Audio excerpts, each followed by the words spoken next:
सिद्धिविनायक मंदिरातही आता dress code लागू। भारतीय पारंपरिक वेशभूषेतच मंदिरात प्रवेश मिळणार।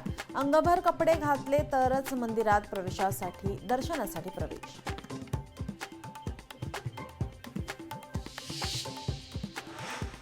यावर्षी आंतरराष्ट्रीय दर्जाचा मराठी चित्रपट महोत्सव। सांस्कृतिक कार्य मंत्री आशिष शेलार यांची घोषणा। पुरस्काराच्या प्राथमिक फेरीची नामांकने घोषित।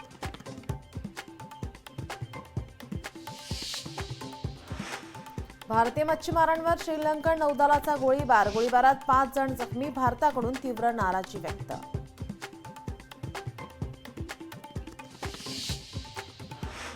मराठा आरक्षणासाठी तरुणाची आत्महत्या। परभणीच्या पाथरी तालुक्यातील घटना।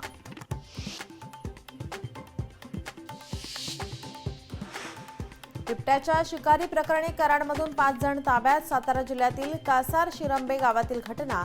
बिबट्यासाठी ऊसाच्या शेतात सापळा रचल्याचं उघड।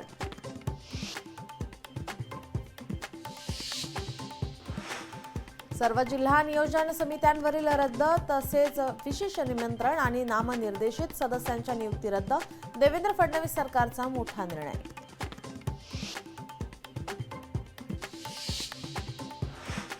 धाराशिवच्या तुळजाभवानी देवीच्या जीर्णोद्धाराच्या कामावरून पुजारी मंडळ आक्रमक। 6 फेब्रुवारी रोजी मंदिरासमोर करणार उपोषण।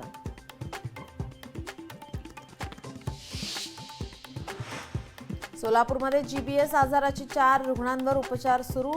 डीपीडीसी माध्यमातून जीबीएस आजारासंदर्भात 2 कोटी रुपयांचा निधी दिला जाणार।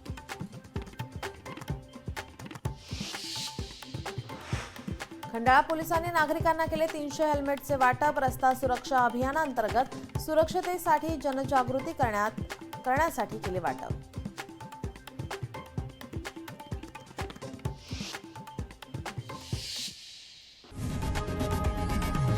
लोकशाही मराठी ऐका, पहा, जागरूक रहा।